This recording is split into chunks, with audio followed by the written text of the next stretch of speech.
Sometime maybe, I guess, in 2019, shortly before my mom and I, along with my brother, moved away from my hometown. Now, at this time, it was Mother's Day, and I decided to take my mom out to dinner. Of course, it was pretty nice, but of course, it was a pretty good dinner place. We went to this one restaurant that was pretty big, but it was also a really popular restaurant for couples to go out and even people celebrating Mother's Day there. I was there with my mom, and we were enjoying our lunch together when a man I've never seen before was staring at the from the restaurant window. I thought maybe he might be waiting for maybe his girlfriend or something, but he's been looking at me very strangely. I obviously could tell that he was maybe just some homeless creep wanting attention. That's mostly the case when if you live in a certain town for a while and you see these sketchy people, you'll most likely be able to see that those kind of people, well, are just weird. I mean, I have seen some weird people in my town, so it wasn't too big of a surprise. Suddenly, I looked over to see that the man ended up walking in the restaurant. He was staring at me and my mom. I got a very uncomfortable and unsettling vibe that this man probably was just some homeless drunken man, but I really did not know. I just ignored him and continued to eat my dinner along with my mom, and as we were eating, we ended up having some dessert. As I was waiting for dessert, I asked my mom if I could go to the car as I forgot my wallet, so she said yes and gave me the car keys. As I walked over, though, the exact same man walked over to me when I was going to get my purse, when he said, "Oh hey, can you help me with something by the dumpsters? I really need help pulling something out from the dumpster. I dropped something in there and I can't seem to get it out." Now, I thought this guy did needed help, but as I was walking with him, even though he was way ahead of me, I could see that there was someone else holding what seemed to be a knife. I immediately went over back to the restaurant and told my mom about this, and that's when we got the manager of the restaurant. Police were called, but of course the men were already gone by the time the police explored there. And this was still very surprising, as I did not even expect this man to be some sort of, well, person wanting attention or that. Of course, with that said, my mom and I left the restaurant as soon as the cops said it was good to go. But as for that, I had never run into those men since, and I still don't know what they were planning. Probably maybe planning something that I know that can't be good. I still get chills today when I think about this story, and I still remember the story at the back of my mind to this day. I still am not sure what these men were planning to do, though. Probably rob me or try to kidnap me or do God knows what. I'm still not sure as of it to this very day.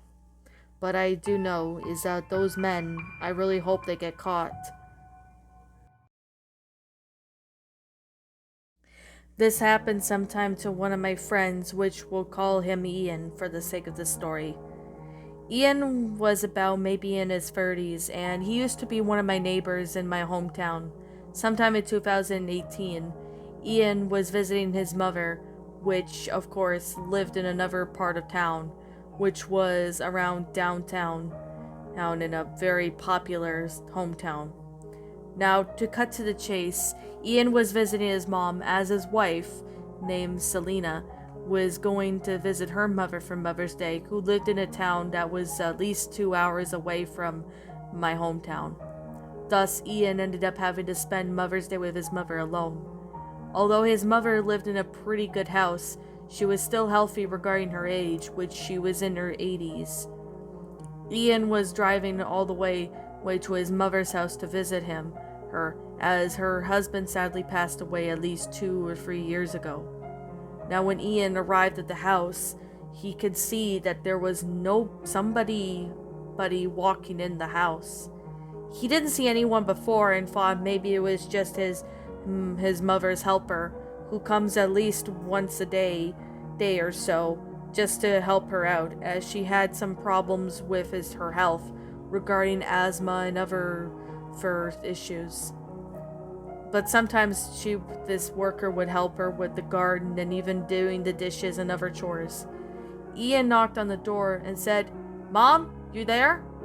But then there was no response, so Ian walked in the house, despite the front door being open. But as he looked in the house, he couldn't see anybody, and called for his mother over and over again.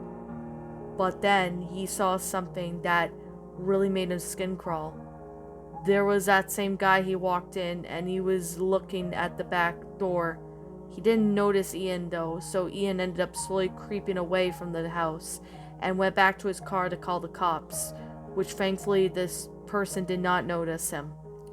As he called the cops, he then tried to call on his other phone to call his mom, but to no avail. As he kept calling and calling for what seemed to be an hour, that same police arrived and they searched for the house and found the guy. But the most disturbing thing is that they found Ian's mother.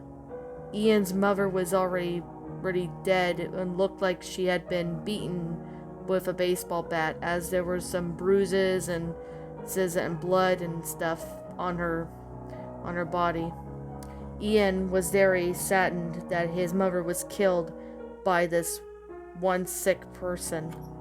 Whoever this man was definitely a neighbor of hers that Ian's mom did not get along with him, all because he did not want her to go into his property whenever she wanted something from him, like to borrow stuff.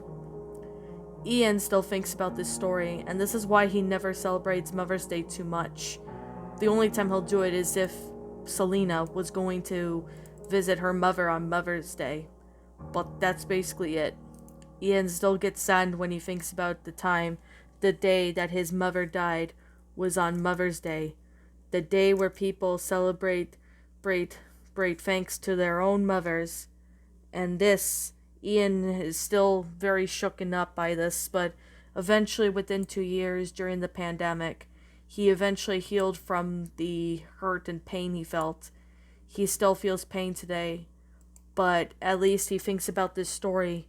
He wished that guy would stay in prison for a very long time. One of my good friends, which we'll call her Charlie Lee, was living with her mother at the time of this story, and this kind of still messes her up a little bit. Charlie was about maybe in her 20s, and she was home from college at the time. Her graduation from college was at least a year from now. She was visiting her mother, and this happened sometime, I guess, in 2015. And I think this really was the reason why Charlie never really liked Mother's Day. Her past Mother's Days with her mother and her did not really get along, as Charlie and her mother kind of had some issues at the past. Her father unfortunately left when she was a young kid, and she obviously does not remember why that was the case. But of course, she was moved to a foster home at the time, as her birth mother, or biological mother in this case, was having so much problems that she couldn't really take care of Charlie. And as that, Charlie was moved to a foster home. In the foster home, Charlie was pretty loved by her foster parents, and she'd been living with them until she was 18. But when she was 18, she moved to live with her friend, a very good friend of hers who got an apartment. Of course, she needed a roommate, so Charlie pitched in to help. When Mother's Day was around the corner, Charlie decided to see if her biological mother was available on Mother's Day. But the sad thing was that Charlie's biological mom was in the hospital, as she was really sick and was diagnosed with stage 3 lung cancer.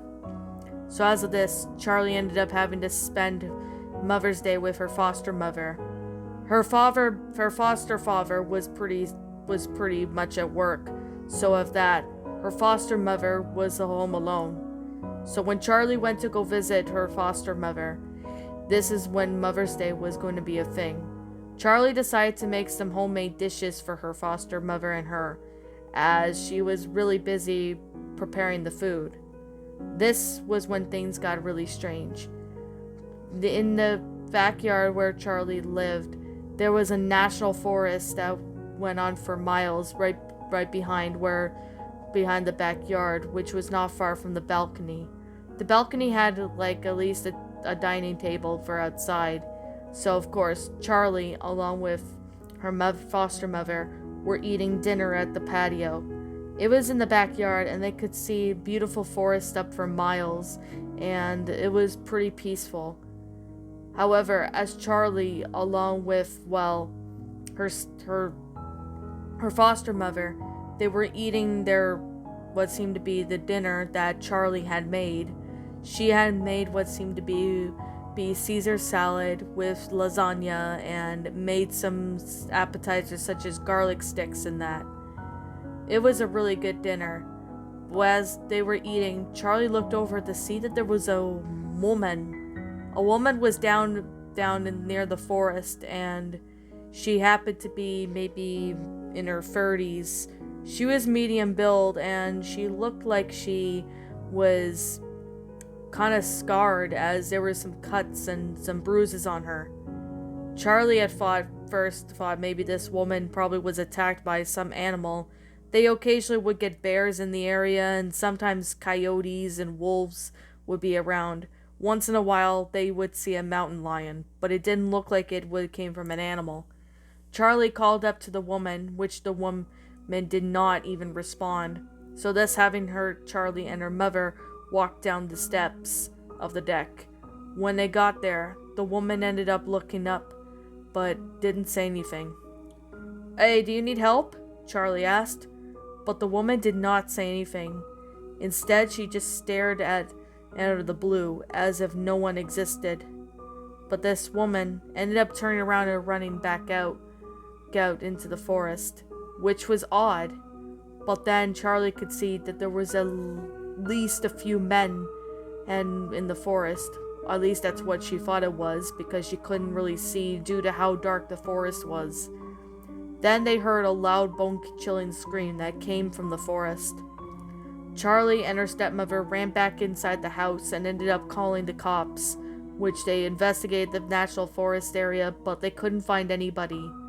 They gave a description of what the woman looked like, and they tried looking for her, but unfortunately, they couldn't find the woman, and they still have no idea who this woman was to this day or what that scream was. Charlie nor her foster mother want to stick around to find out who or what it was that made that noise in the forest.